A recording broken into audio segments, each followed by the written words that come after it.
Yes, I am from Brazil, although I have this face. Third generation Japanese, Brazilian.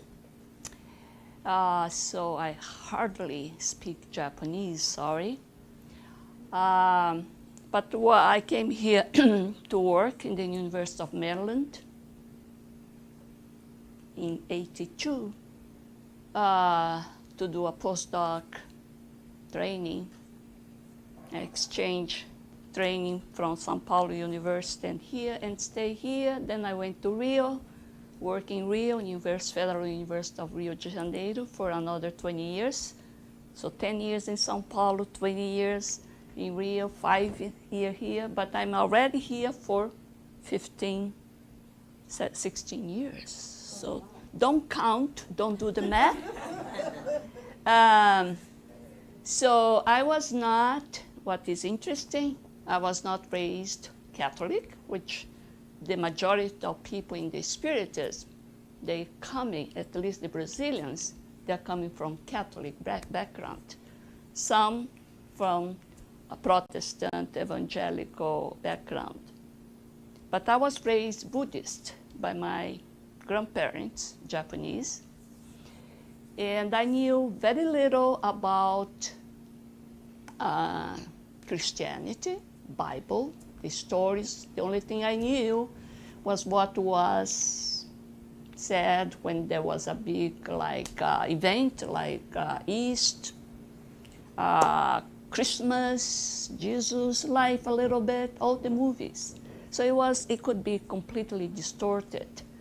No formal study of the Bible. So when I joined 14 years ago this Spirit Center, just by trying to listen to a workshop, so there where I start to be, learning and wanted to learn about the gospel and perhaps a little bit from about the Old Testament, but nothing I knew. So in one way it's interesting because I can now study as an adult person using only me, no other group trying to give this ritual or whatever. Okay. So today I chose this title, Hello. The first is the Hello, the Power of Connectedness. I was a little bit moved towards this topic because like 1 month ago, we start to have those very high profile suicides. And Daniel did a very personal, not webcasted talk about the suicide rate in the United States and all over the world that is increasing. So as a scientist, I always want to know what is the cause of this? Why is increasing?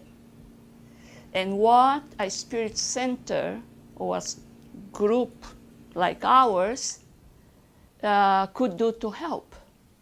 But I need to know the possible cause, if we could then attack that cause. And then I came to an article of, I will tell later, read a little short letter. But this professor, college professor, received an interesting letter from one of the students. College students, sometimes they don't highly acknowledge the professor. But this one said, look, you made a difference in my life exactly because you said hello to each one of us before the class. So it may not have influenced other, I don't know how many students, but that students made a difference. We never know who is in your class, in your group, that with that word that I believe is guided by the mentors, is using you to deliver that giving word, that giving sentence.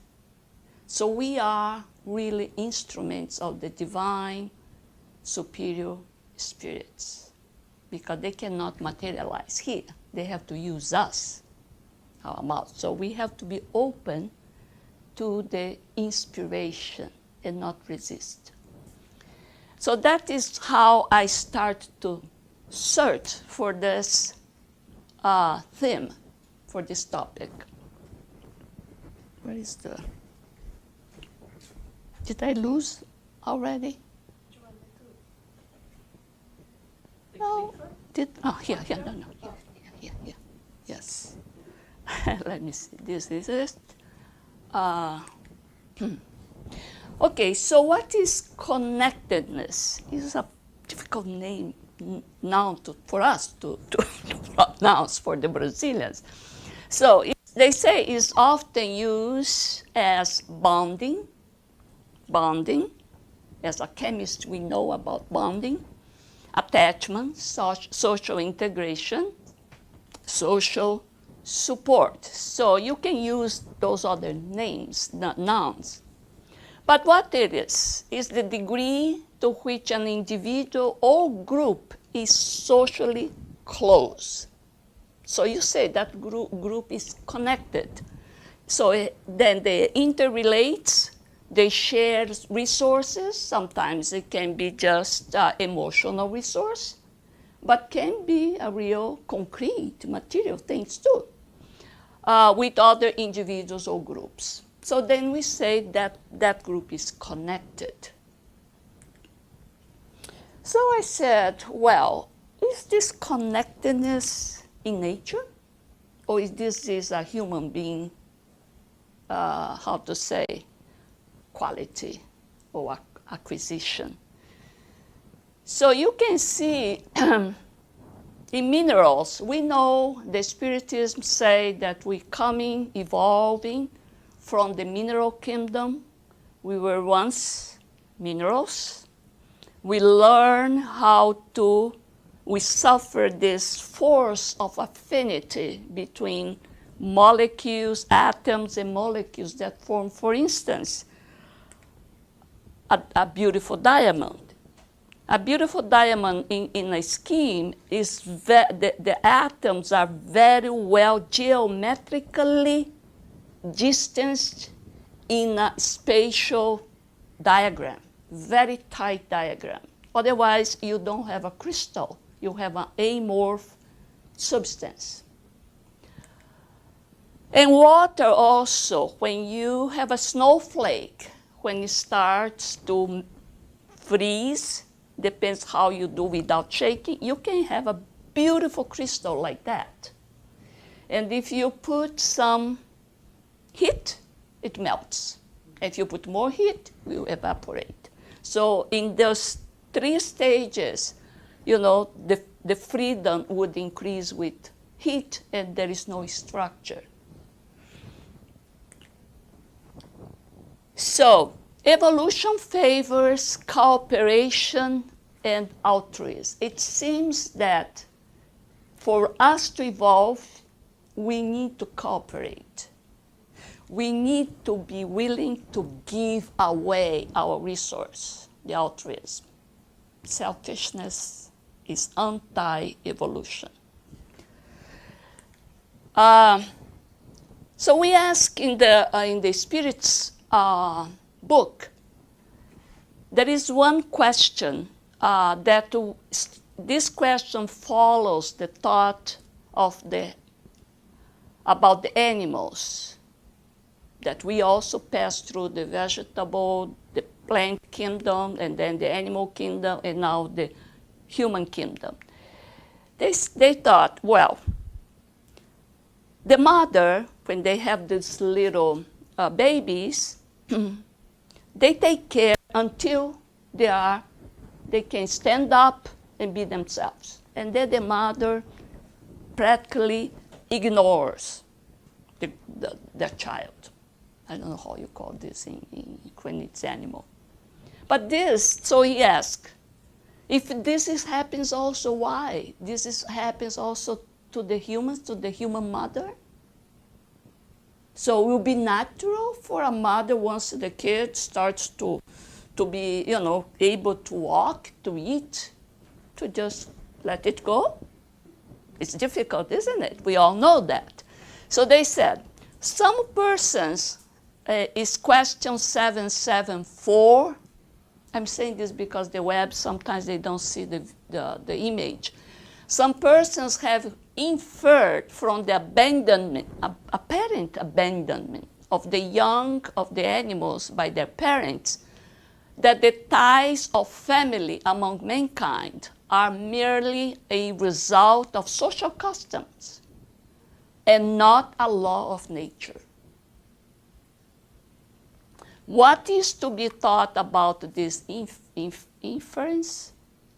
So is it a social custom, or really human beings are different from other animals? So this thing with the mother, being so close, even when they are adult, this is our characteristics. Then the spirits say, man has another destiny than that of the animals. Why then should you always be trying to assimilate him to them? You should not copy it. You should not copy the animals. We are different. That's what they say. There is in man something more than physical wants. There is the necessity of progressing. So if we need to progress, we need to progress together as a family. Social ties are necessary for progress, and social ties are drawn closer by family ties. So we need family ties in order for us to progress. And the law of progress is one of the divine natural law. For this reason, family ties are a law of nature. God has willed that man should learn through them to love one another as brothers. So selfishness is not evolutionarily sustainable. You may think, well, if I'm here, take advantage to my business. I'm doing a good job. I am employing many people, whatever. You could justify. But they say it's not in long range, as an evolution is not sustainable. There will be one time that selfishness will go against your growth. So the spirits ask, now Kardec asked, what would be the effect upon society of the relaxation of family ties? If you don't have family ties, you don't care about family, what is going to happen to the humanity? I relapse into selfishness. Selfishness is against evolution. So if you destroy the family ties, we destroy more or less our path, our evolutionary path. That is the conclusion. So I start to think in nature, again, how much we are interrelated. So we have to really respect all kingdom, because my survival, if my survival depends or not on the mineral kingdom, not only as a food, vitamin, to make some kind of beautiful things out of some rock, or even the microorganisms, if I depend on microorganisms for my survival. If all the kingdom are connected, if there is this connectedness. So this person called James Lovelock, together with a microbiologist, Lynn Margulis, they proposed, mainly him, but then he got her to give some foundation. He proposed what is called Gaia theory, Earth self-regulating homeostasis. So he says, many processes in the Earth's surface where we live essential to the conditions of all lives, depend on the interaction of living forms. Living forms is not only us. It can be bacteria, fungi, plants, with the inorganic elements. Inorganic is, calcareous, limestone, all these things. Coral reef formation, volcano eruption, all this is connected. And that this process established a global control of the system that regulates Earth's surface temperature. Where we live, we depend on this more or less stable temperature within some narrow range. Otherwise, we're either going to be burned or we're going to be frozen. So the temperature, the surface, the atmosphere composition, the amount of carbon dioxide, oxygen, nitrogen, this all depends. This process that we call before. The ocean salinity. Imagine the salinity of the ocean changing. What will be the lives in the ocean if that will affect the rest? All strictly essential for our life. So I'm now a little bit selfish is thinking about me. If I will survive well, if I dismiss the volcanoes, carbon dioxide, the coral reef formation, if I dismiss this, am I able to survive as a humankind? So this Gaia theory, only with this carbon dioxide cycle. There is other cycles, but only this. Because the CO2, we need the CO2 we exchange, and the plants, but through the photosynthesis, they absorb the CO2 and put out the oxygen. So we depend on this cycle. So the cycle this says that the only natural source for CO2, the carbon dioxide, is the volcano. Today, no, we have all these industries, burning things, but the main source is the volcano. So the CO2 that goes in great quantity to the atmosphere, you have to get rid of that because it's very acid. And you cannot have more than 0.5% carbon dioxide, otherwise we won't survive. So it's 0.5 or less than that, 21% oxygen, the rest is nitrogen in the air, in the good air. So that CO2 has to be absorbed very quickly through the water. So there are some microorganisms that does this, weathering, and that is transform this gas, that is CO2, is transformed in something called carbonate. Carbonate is, calcium carbonate is the base of some rocks and limestone. So it forms that solid thing that sinks in the ocean. And there is another set of lichens and some blue algae that uses that to form certain type of this salt and transform in, for instance, shells. So the shells of the animals are made of this. But when there's, so the bacteria or the microorganisms in the sea would do, the water would do that. And then when the animal dies, all the shells stays and start to accumulate in the bottom of the sea, the ocean. And with the heavy accumulation, it goes to the center of the earth and comes back here, burned back through the volcano. So this is the cycle.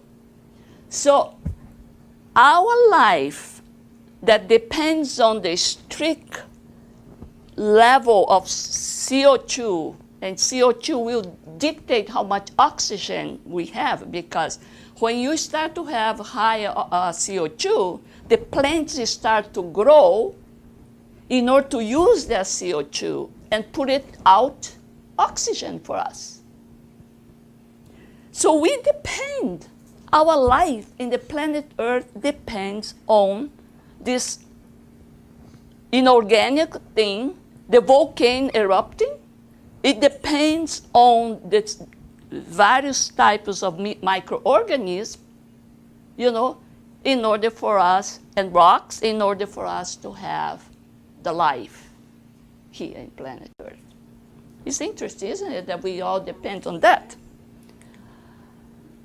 Also, plants. You think plants don't talk to each other? Yes, plants talk to each other a lot. They communicate. They say they communicate through the leaves a little bit. They touch each other, and that is a signal. Look, is going on something else here. There is a bug, there is a predator, there is something. And through the roots, you see that this web of roots here, they communicate most likely through fungi. There is a fungi that takes advantage of the nutrients in the root, but also they serve as a medium. They say, look, it's going on this in the community here. It's gonna, that plant is dying because it's getting dry. So better start to close the pores or something like that. So the whole forest, that is what they call the mother tree, and the rest of the community knows everything that is going on there, and they start to change their way to get the nutrient, to save energy, etc. So there's a lot of things going on underneath there with the roots talking to each other. They call wood wide web. It's the communication service that fungi provide to plants and other organisms. Isn't it beautiful? Oh my God. So now I'm going to the man. How about our social connectivity? Are we wired? Wired, I mean, our brain, because it has a lot of neurons with this ramification, we call wiring, circuit. You know, where through this net, some electrical stimulus go through, chemical exchange, transmitter starts to function. We call this a network, brain network. It's a real network because it's such a complex ramification. And we are wired to connect. It's not an invention. We need to connect. So I first bring in the law, the Spirit's book, the Law of Society, which is one of the law, divine law, the natural law. And that Kardec asks, is social life founded in nature? So because of this, our evolution through the other kingdom, is this founded in nature? Certainly.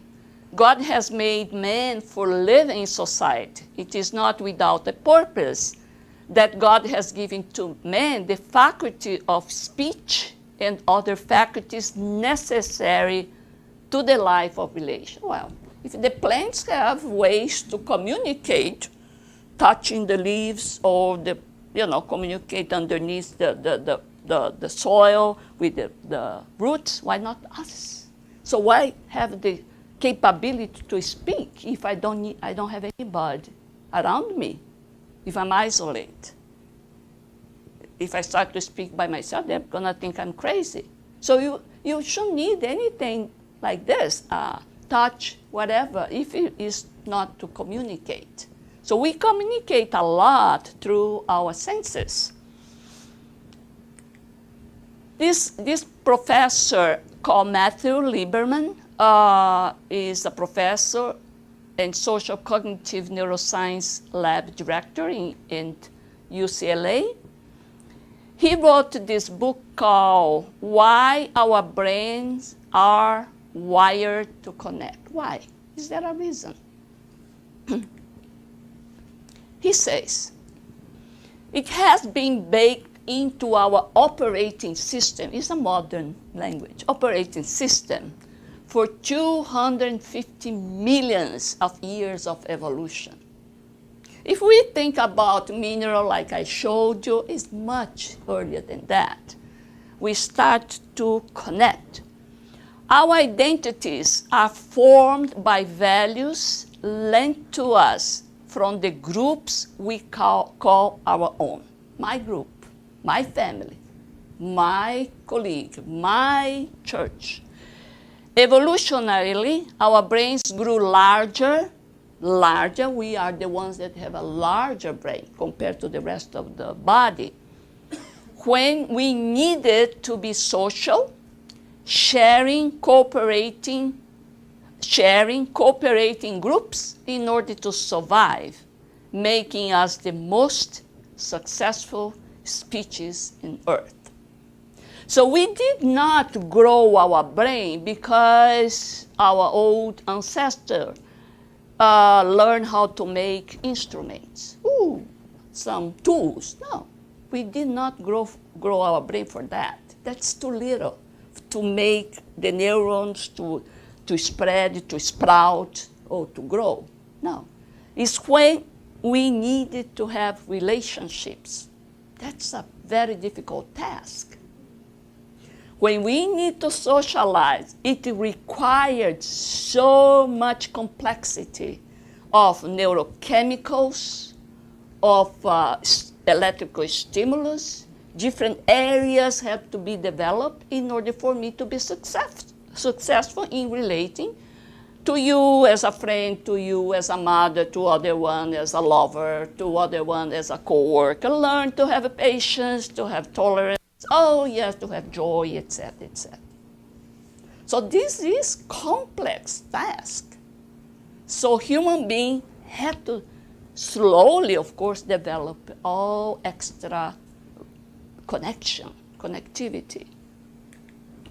So this part of the brain, say the young part of the brain, the frontal lobe, is the one that is most developed in humans, not in animals. The animals has the other areas that is for instinct that we have also.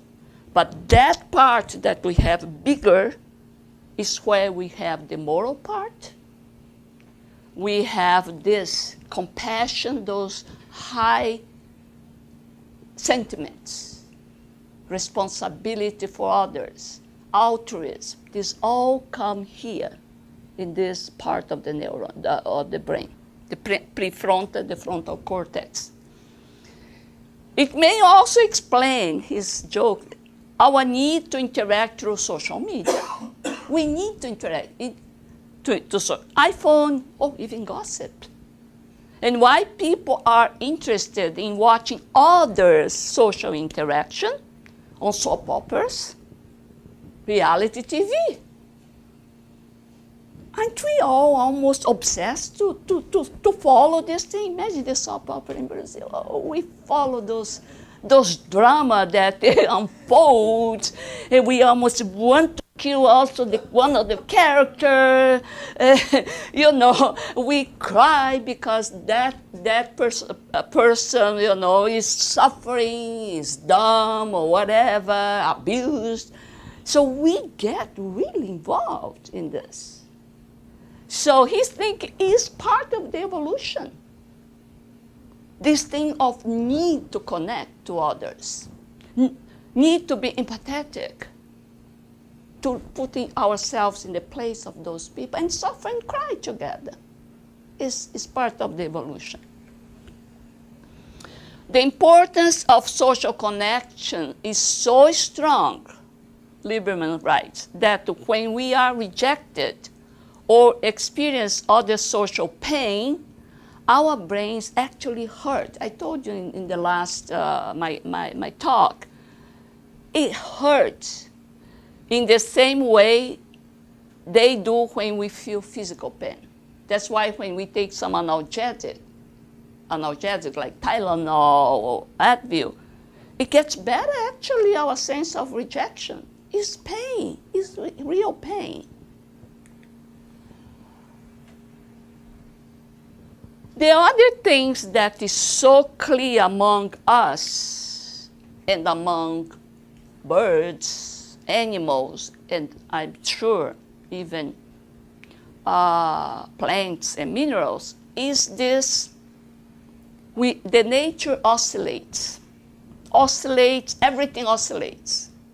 And eventually, if two equal, similar frequencies get together, it synchronizes. We call resonance. This happens there in that if you start two clocks, pendulum, in different stages, if you wait, they will be synchronized. They will be in the same.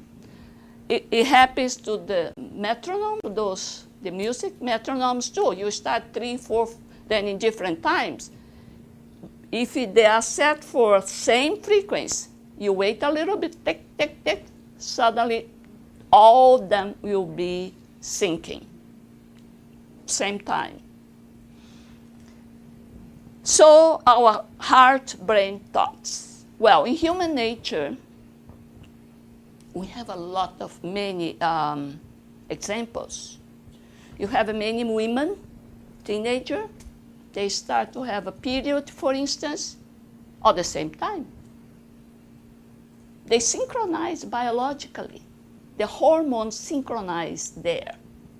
The other day I read one article that 6 nurses from the same department, they got pregnant.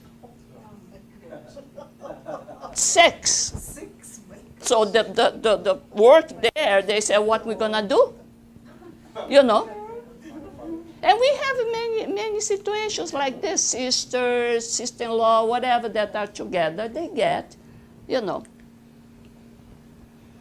So bridges, you hear about this, the soldier, they cannot march on the top of a bridge because they may be able to break that bridge.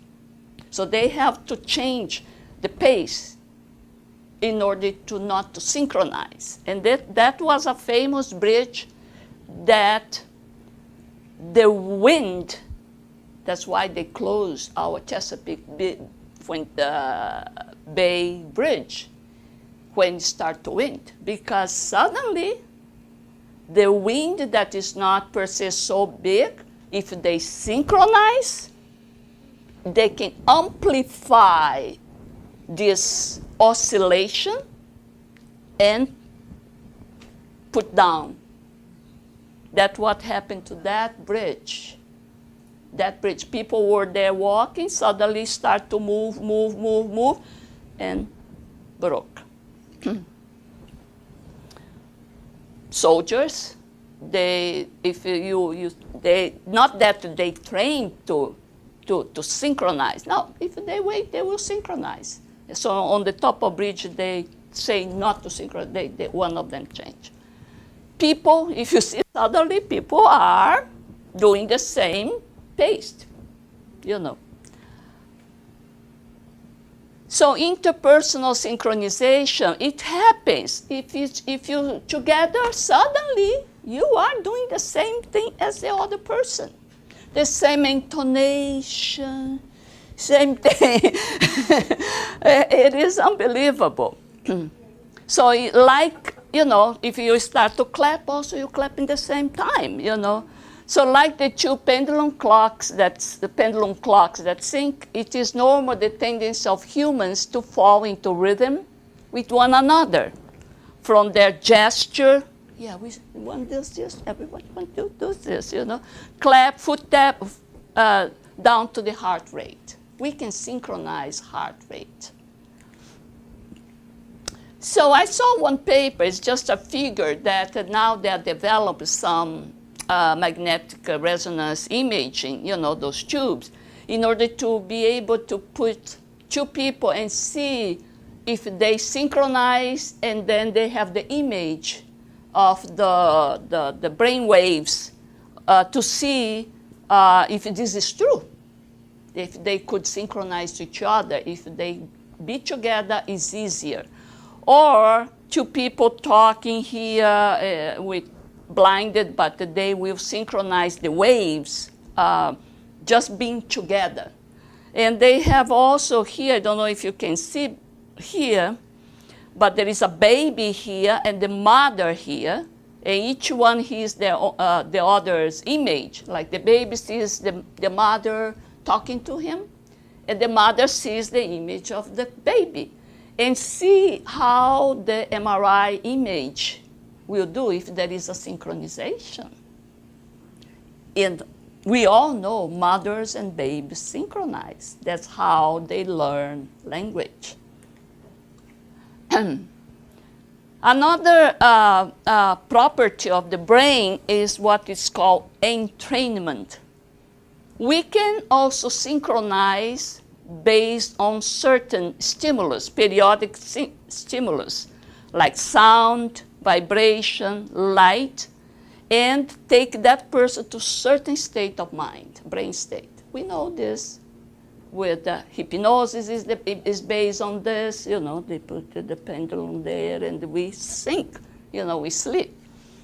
So the ancient, since very ancient culture, this sound, the Tibetan monk, when they bang that little metal, how you call, ball? Yeah, singing. And is to put everyone in synchronization, in a meditative wave, to have the highest benefit of that.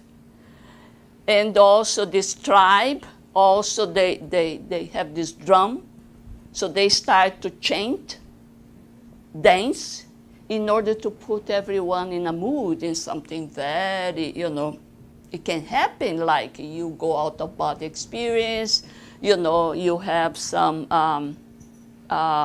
mediumistic event, things happen to you. And modernly, of course, you can put music here. You don't need this old thing.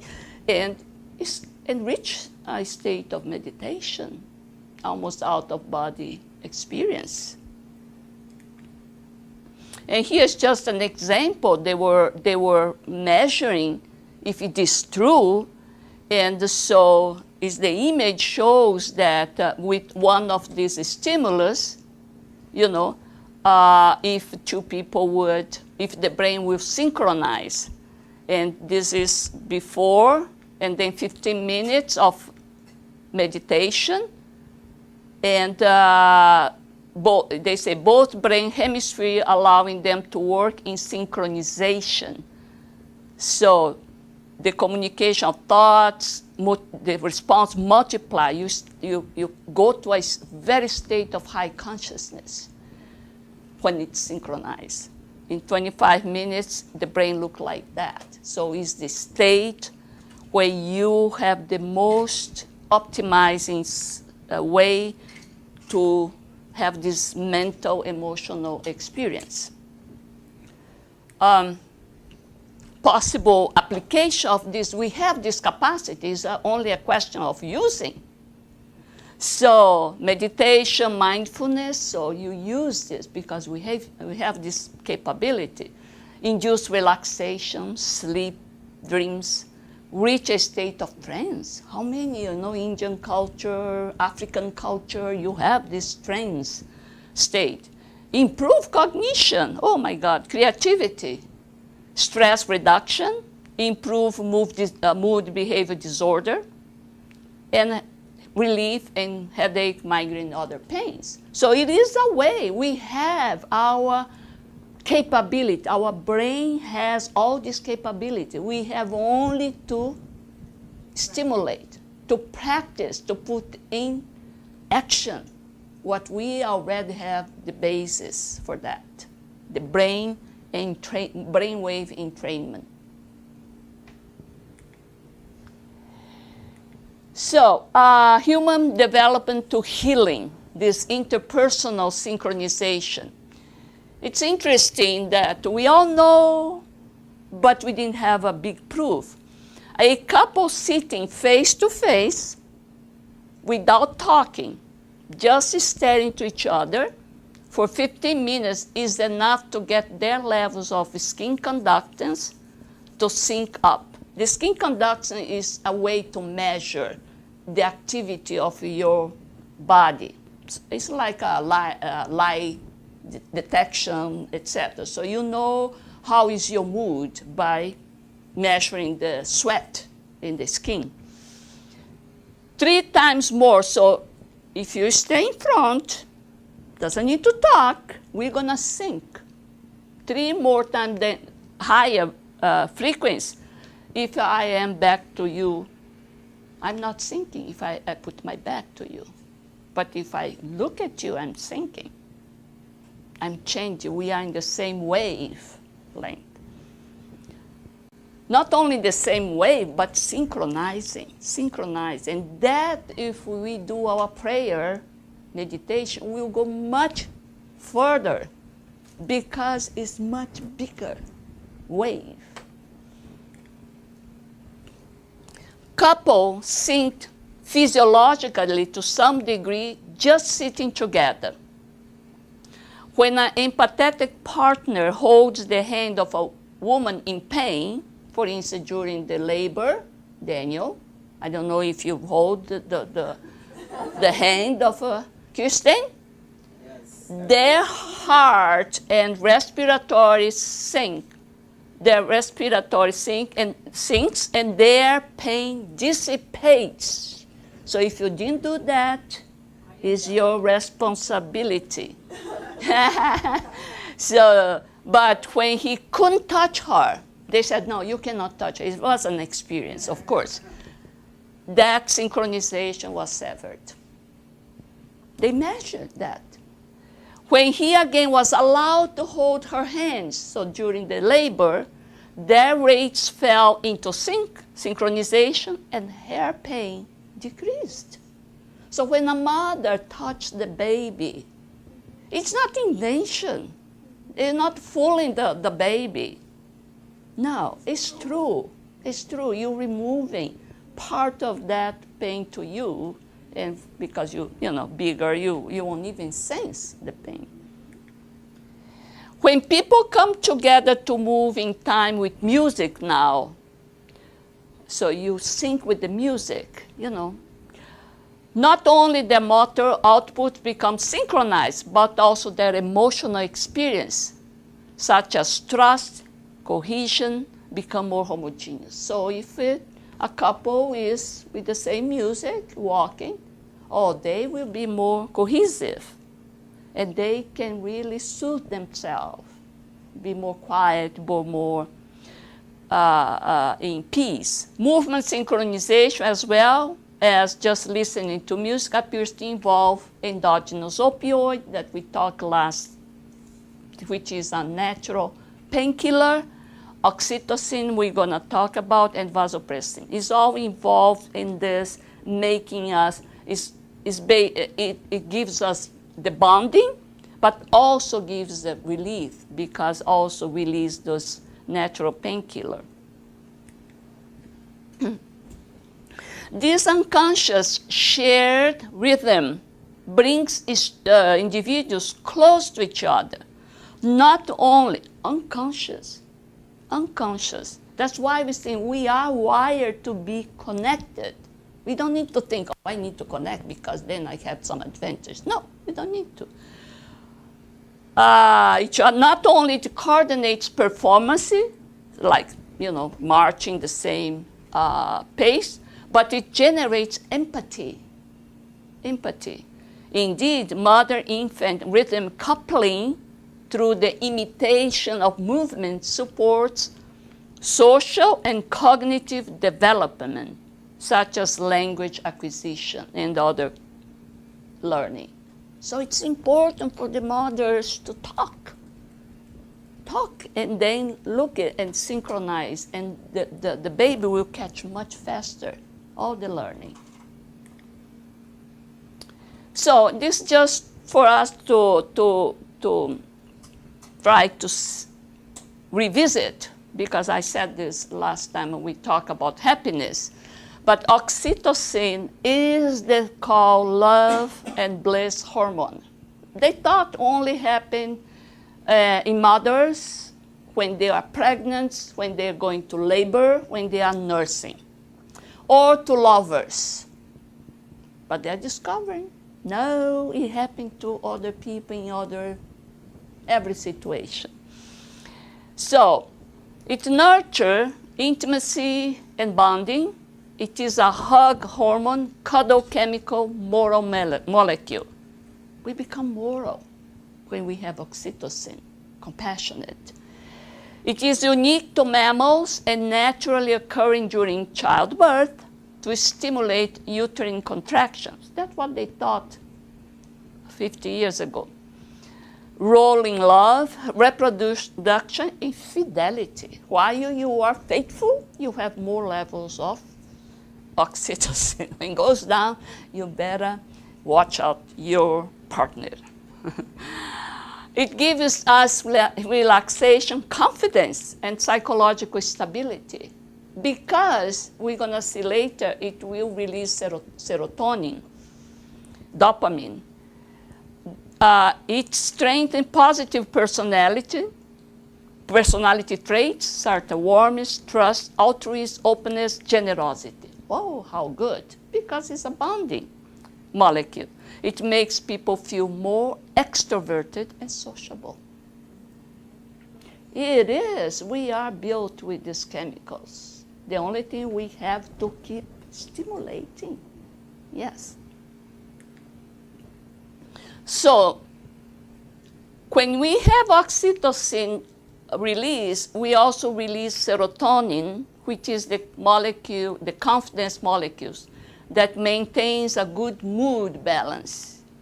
It is triggered by confidence, it increases satisfaction and happiness, low levels of depression. That's what I said last time. So this satisfaction, happiness that we feel is partly based on serotonin levels. That's why the antidepressants, they work because they increase the level of serotonin in the synapses. And also the endorphin, like I say, the natural endogenous painkiller that we have also is released. So not only release our pain, but laugh, exercise, and chocolate also releases endorphin. That's why after a couple of miles, we don't feel anymore too much pain. Causes euphoria, modulation of appetite, but is increased in resilient people. There's people that are more resilient. You say, oh, the person can take pain, rejection better than others. Yes, because they have this natural painkiller. It is increased when socially accepted and validated. So we have to foster social acceptance by our group, for instance. Validate a new person. Because we are really stimulating this well-being through these neurochemicals. So we have to be the way. Because sometimes alone the person is not able to do that. You need other people to do that. So oxytocin, this person, it was published in Nature, which is one of the best journals, scientific journals.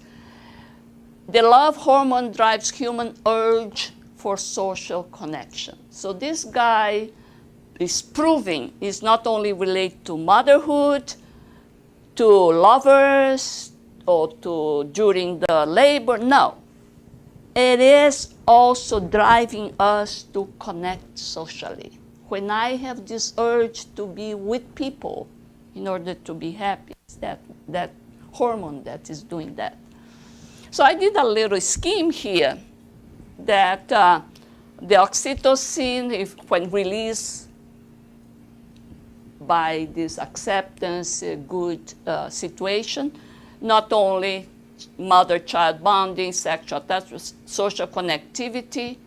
It increases this neurotransmitter called serotonin that I told you is behind the reward and happiness. I want more and more. If I'm happy, I want everybody to be happy. But there is some questions there. How can I use or manipulate this oxytocin? Can we use really to change the situation?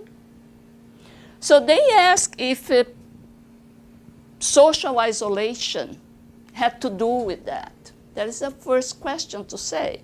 When the person starts to be socially isolated, it's because they had less already, and then is a downward roll, down. More and more it becomes isolated, so it receives is less contact, release less oxytocin, so it's all kind of a feed back and forth and gets worse and worse. Does the fake social connection, does it have same effect as being physically here together? How about, I have thousands of social friends, millions of likes. It does this the same to my oxytocin, to my happiness, really, satisfaction, true. Not just saying. Are those teenagers really happy? We know if it was that, the millions of likes, all those famous people won't be killing themselves.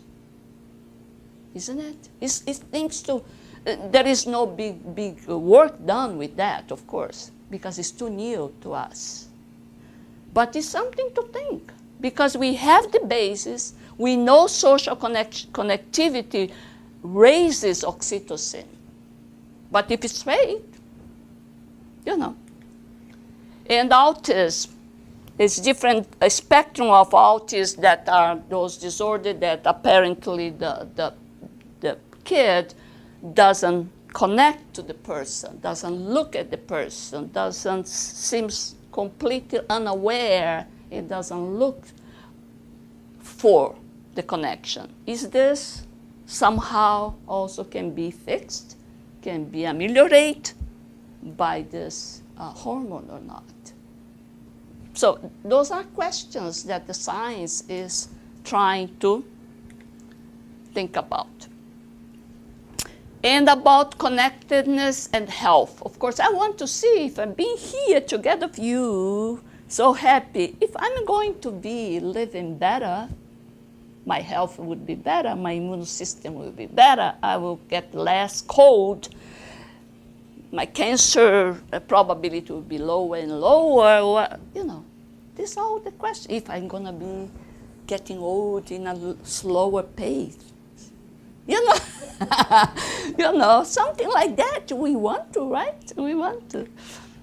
So they say strong social connection. So see your role in my happiness or my health. 50% increased chance of longevity. It strengthens immune system, helps to recover faster from disease. So we all know when we pass through a very difficult moment, if that stays for too long, the chance for our immune system to go down is big. We start to catch cold, and many people have cancer after big moments of loss or rejection, whatever. Divorce, harsh divorce, or whatever. People who feel more connected to others have lower levels of anxiety and depression. So we have to be together. We cannot abandon people, say, well, you're too tough for me. You know, no, you have to try to be together.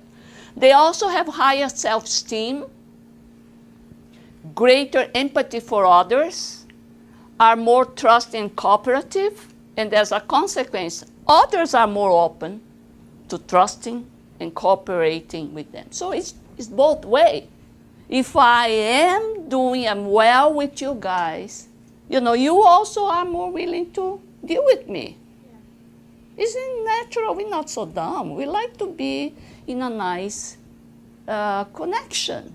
Of course, we have to make effort when one person is going through a difficult time. That is our awareness. Because we cannot be 100% nice people, So they also have, thus, social connectedness generates a positive feedback loop. It's a loop, like I said. You do, I do, and we all together good. Loop of social, emotional, and physical well-being. Unfortunately, the opposite is also true.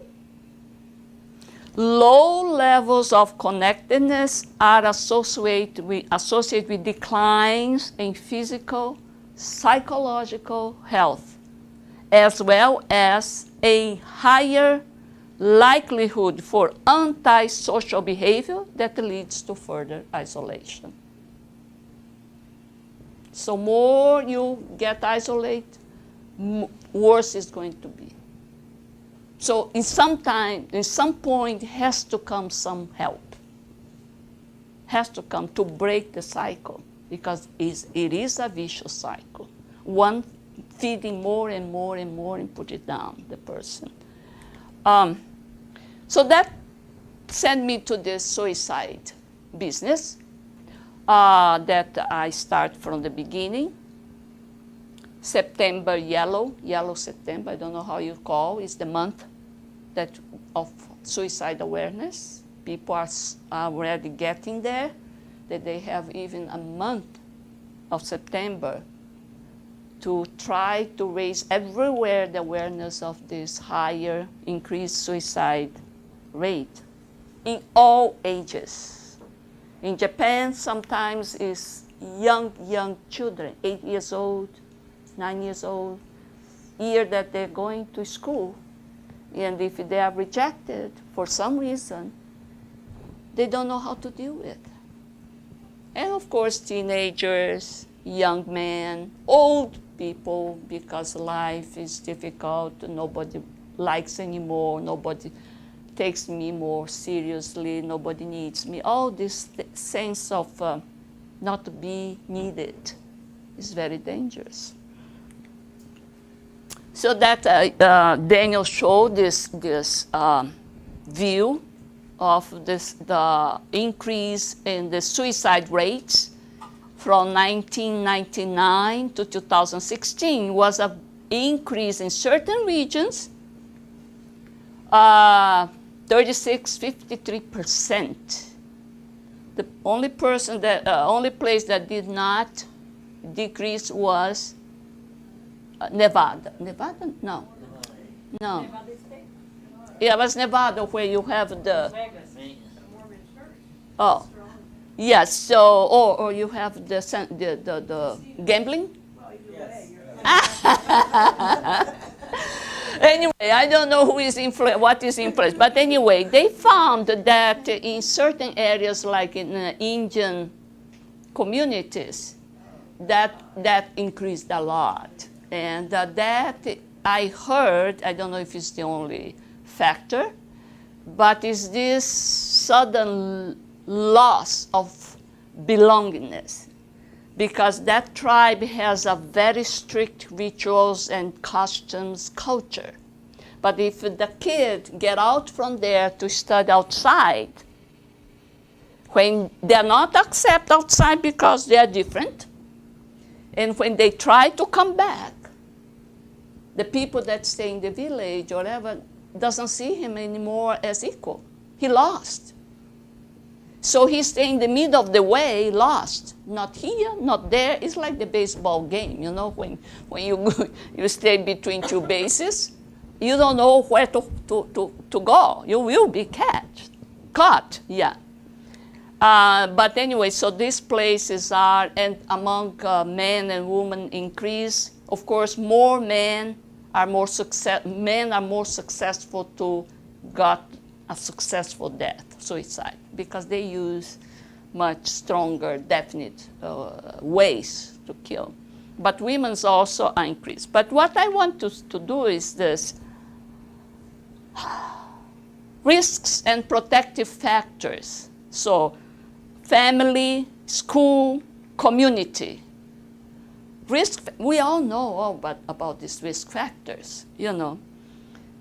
If you don't have family, if your parents deceased, divorce, family conflict, domestic abuse, poor family discipline, poor family management, those are risk factors.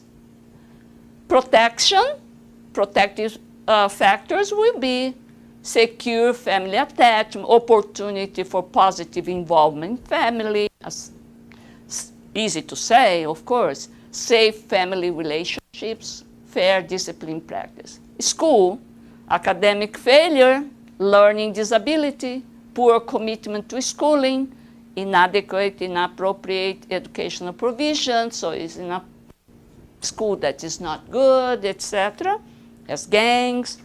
So it's to school to improve their supportive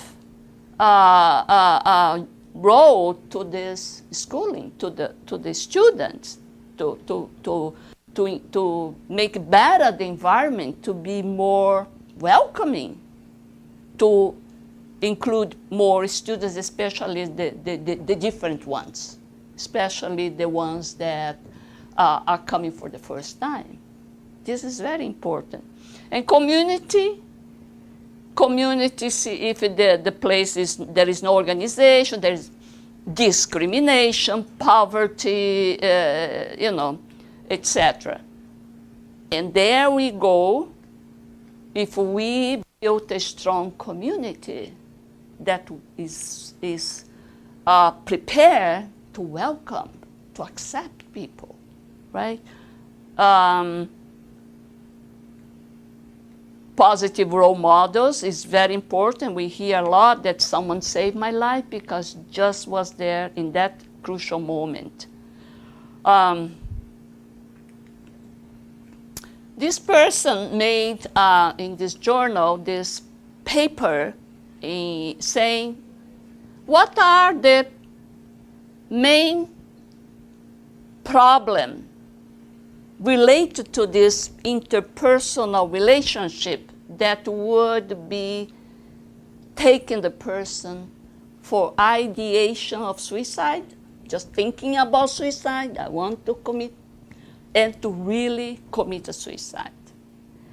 So it was interesting because he says, social alienation or low belonging sensation, together with perceived burdensomeness.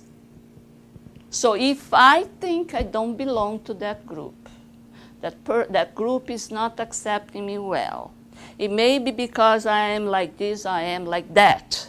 All in my mind first. Oh, I'm not worth. My family better off not having me. What the person, my family is gaining for me with this problem. So it's this sense that the person is a burden to a family, to a community. It takes that person for suicide ideation. Not yet to suicide, but think about, I better suicide, I better do that, I better disappear, something like that. But the next, when that person experienced other suicide attempt, not successful, or was in what you say, some physical abuse, so it already experienced pain. So pain is not a novelty anymore. Say, well, pain is pain. Or a soldier that sees many people dying. The first time he sees is a shock, but then he gets desensitized.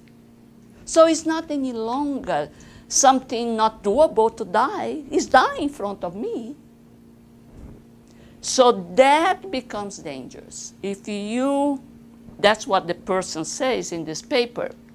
when you put together these two factors, low belonging, perceived burdensomeness, together with already experience of hurting yourself, or also to hurt others. If the person is used to hurt others, animals, they don't care, it starts to be desensitized. And that can take to real suicide attempt. Interventions, yes. If the clinicians, they know about, at least there are more, or other factors, of course, but those, you can intervene. Well, how can I reach out for that patient that doesn't want to have the medication, doesn't want to go to a therapy, you know? Yeah, you have to try to reach out and say, well, I have to assess if the person has this problem of belong to something. So you have to start to ask, how about your siblings? What's your relationship with your mom? And how about in the school? So it has to assess this to see in what level the patient is.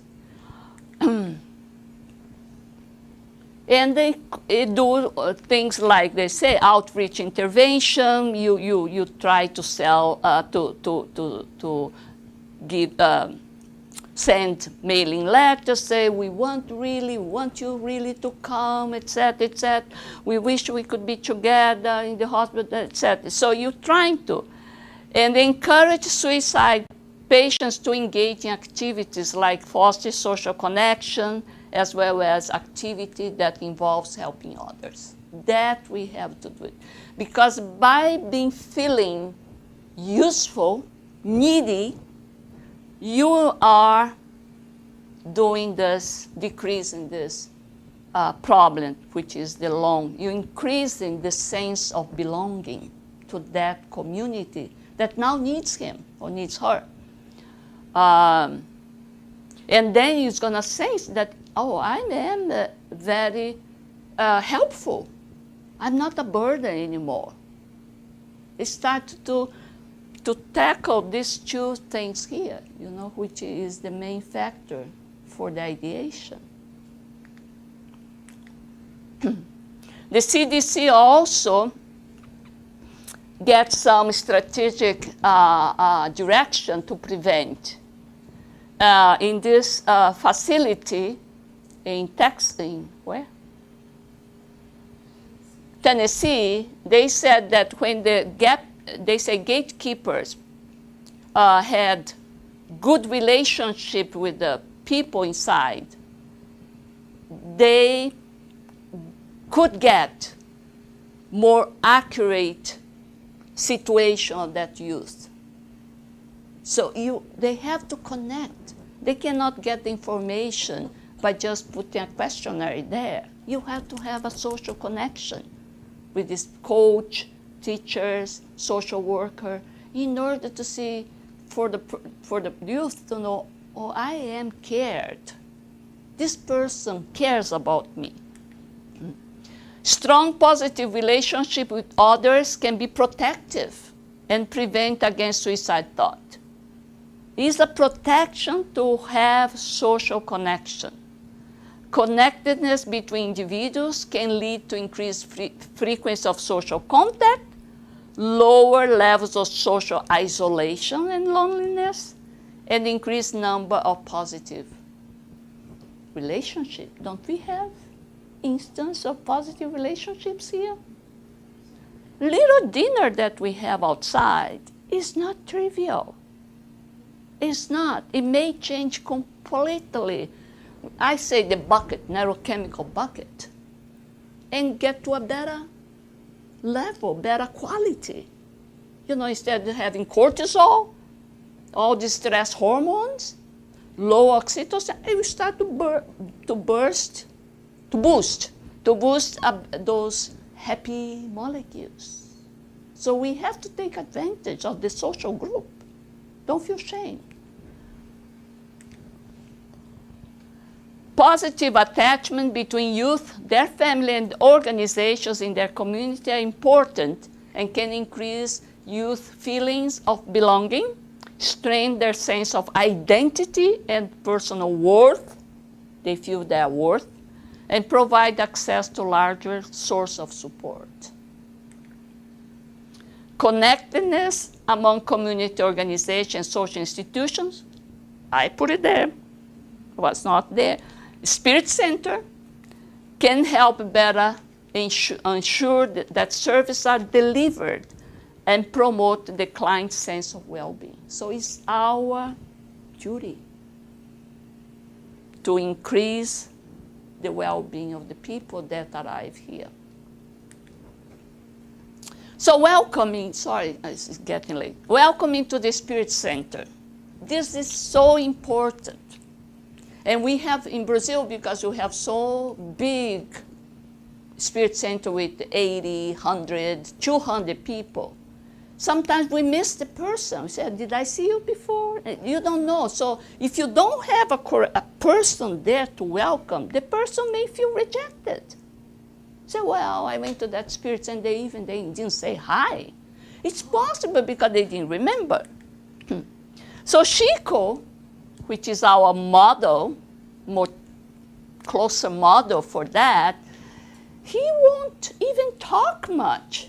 He would touch you, touch physically, one by one, kiss the you see how he is kissing the hands, without saying anything. It's just a smile and embracing. Of course, we have this services, the fraternal counseling, the passes, but depends on how we're doing. It's not effective. If it's not done by heart, there is no synchronization. We don't resonate. We cannot feel that we belong. We were welcomed. So it's very important for us to be prepared, because we never know who is coming next to the door. Raul Teixeira, who we all know, big speaker, he has a Spirit Center in Niterói, Rio de Janeiro. He was the speaker here, and came. A homeless young man entered the center, Spirit Center. So he was not well dressed. He was a little bit, kind of, and he sat in the first row. Everybody kind of looked because, not well dressed. He's probably a little alcoholic, whatever.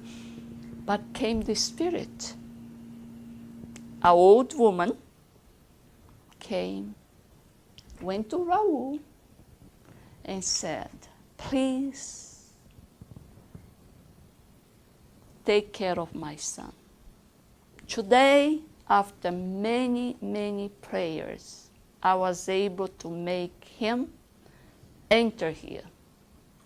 So please welcome him, because it was a big job to make him come. So you don't know who is entering our Spirit Center. You don't know. So we have to be, naturally, we have to practice our welcoming, not fate. Fate, we all know we won't sink. So the main purpose is to welcome, to console, to be including people as an individual. And if we can, if we learn that he has some suicidal ideation, with that welcoming we can try to relieve. With love and patience, lives are saved.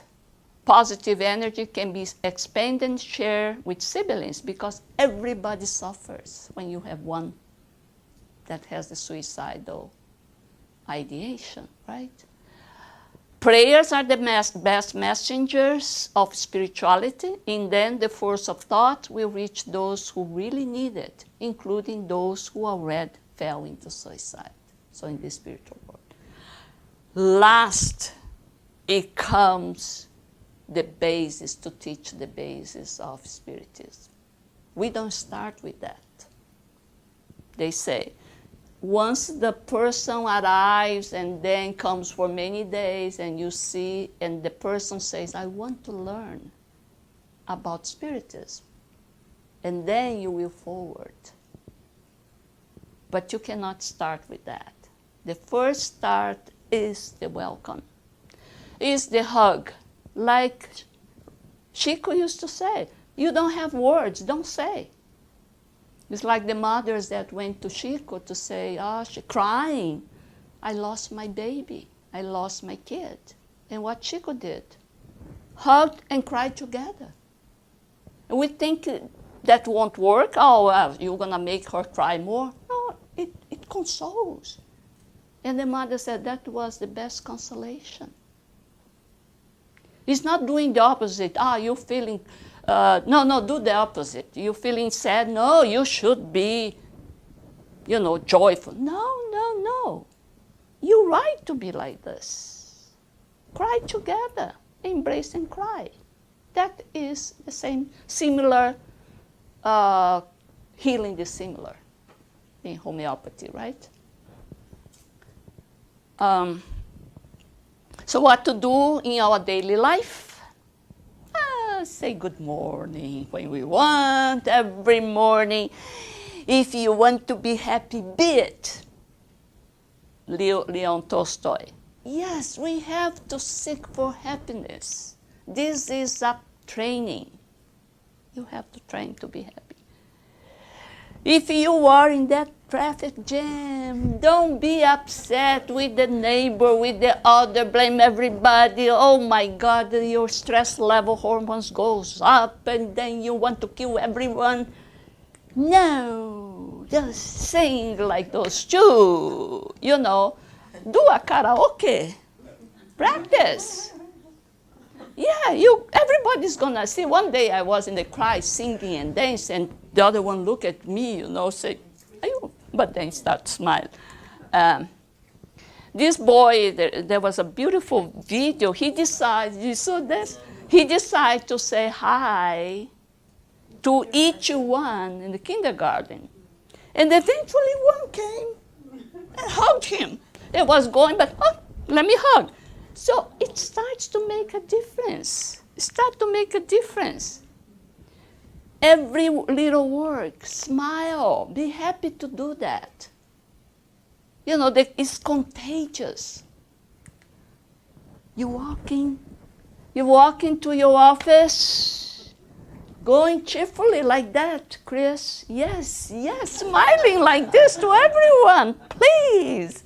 Yeah. And it doesn't matter. Nobody will reject your smile. Nobody rejects. No. So this is the letter this professor from college received from one of the students. He called his article The Power of Love, of Hello. He says, thank you for the way you taught this course. In the moments before each class started, you walked around and talked to us, chatting about the course, asking about our weekend, and just joking around. It's 5 minutes, guys, not more than that. And what I appreciate the most is that you did this with everyone in the room. Not just the students you already knew, the ones who sat up front, usually those that receive more attention, or those who look like you do. Look at this, discrimination. But everyone, thanks for that. Because we always tend to think, didn't that person say hi because I'm different?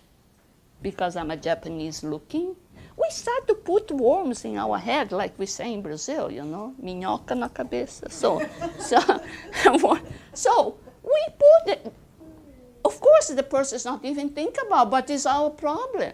Our uncertainty leads us to think that the ones is They didn't say hi because they have something that I'm not complete. Simple daily acts. Make eye contact. Yes, when you talk to people, look at the person. Eye contact is very important. Because if you talk and say like this, it's worse than not even. Right? Smile all the time. Smile, smile. And just say hi. Say hello, please. Welcoming, you can be very dramatic, hey, like those big Italian people. Hey. And smiling is contagious. And its compassion will start to build. When we do all these things, we're going to have more sense of the other. We're going to sense the pain of the other. We can put ourselves in their shoes. And the bonding starts to be strengthened. We feel the bond. When you say hi and the other one say hi too, oh my God, we made the connection. So there is many tips, but I like this one. It's different, a little different. Life lessons from birds. I start with birds, I finish with birds. Be confident. Be confident. Birds learn to trust themselves before they take off in the sky. So have faith in your abilities and know that you will find a warm current to soaring. Don't be negative. Oh, I may not be good enough. No, why not? I can fly, right? Let your colors shine. No matter what color you have, please. Different is better. Different birds have hundreds of different hues. Be bright and make sure you aren't hiding what makes you one of a kind. Each one of us is different. We cannot be in a big amorphous group. Each one is different. That's what is good. Show up early and often. The legendary early bird gets the worm, the little insect, for a reason. So find something worth showing up for, and then show up every day. Be consistent. Go with the seasons. Birds thrive despite changes in their environment. Be fluid. Go with the flow. Trust in your abilities to always find a branch to land on. Don't use the same technique. Bump, oh, I bumped, yes, bump again. No, change, go around. Today has a cherry. No, you go around. Yesterday wasn't there. Flock together, connectedness. Birds seek strength and sustenance with one another. Keep friends and family close by as you navigate the days. If you don't have family here, like us, they're all in Brazil, whatever, well, we adopt. We adopt, right? Just be cheerful. They want to adopt you, Spread your wings. Eventually, all birds must leave the safety of the nest and become what they are meant to be. Have no fear of falling and start flapping. Right? So we have to try. It doesn't matter if you fall. That's it. Sorry, I knew it was a little long today, so.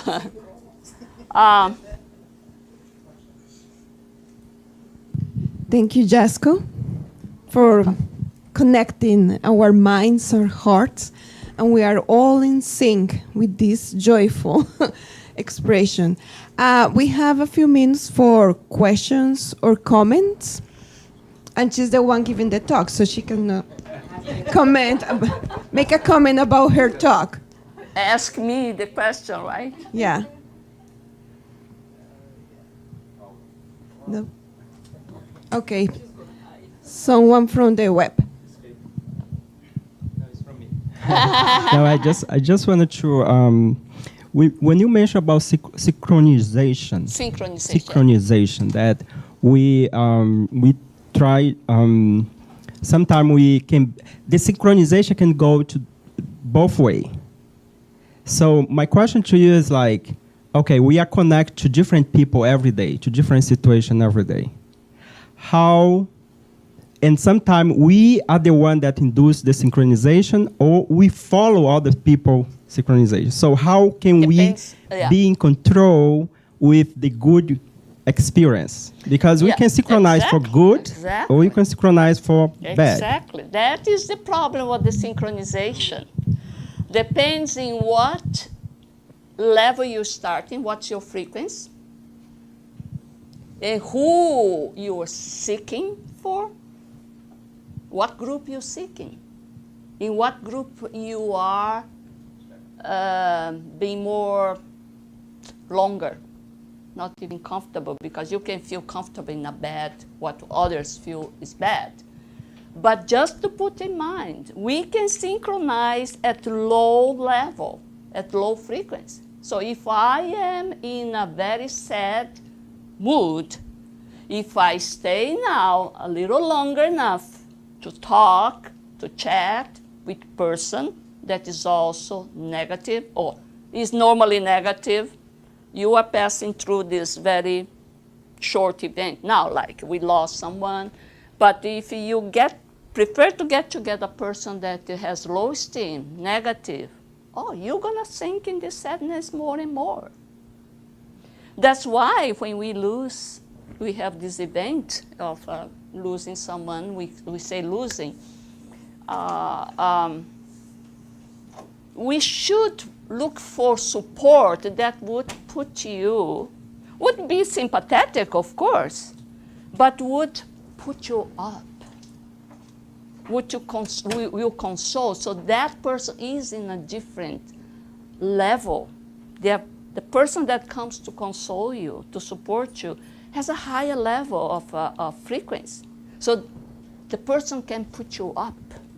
And then you sink in a little higher level. Not the opposite, because you will sink in a bad frequency. That is the problem to be together with a group, because we're not strong enough to be in that bad group, and not be influenced. If we were a higher spirit, yes, the high spirit can be in a bad situation, won't be influenced. But us, that we still have holes, we have problems, we're evolving, we can be caught up. That is the danger. Don't feel that, no, I can go, I'm not going to be influenced. No. You may be influenced, unless you are very high spirit, but who knows? We don't know, right? All right. One more. Okay. Excuse me, Yasco. I know that you said you were from Brazil, but I always understood that, at least in some ways, like in the actual country of Japan, that when people committed suicide, it's not, it's looked on differently, that sometimes people say it's like honorable. Is that true or not? Well, that was a very old tradition, especially among the soldiers, if they commit a very negative act. And happens less often, used to be more frequent among those big CEO, president, whatever, because it was a big shame. And in order to, it's a punishment. They feel that the society doesn't deserve such a rotten person. It's more or less like this. For the soldiers now, it's more honor to die for, but when they commit, the samurai commit a suicide, because they, in eyes of the higher level person, he was not faithful or he was not working accordingly. So that was a shame. So it's nothing positive. It's kind of just to follow the system to get, punished in an honorable way. Or instead you killing me, which many people did in other cultures, let me kill myself, which is a little bit also of pride for the Japanese have a lot of pride. So the German. So they have go together very easily. But I don't think it's positive at all. It's just a fake thing of instead, enduring the process. Oh, I get out from the system. I think dishonorable is just a fake thing. Yasco, thank you again. You're welcome. For Sorry, such it was a- a little late, a No. little long. Sorry. Don't be sorry. You brought us a lot of I knew food it was for too thought. much. Yeah. a lot of facts, scientific facts. So really, thank you.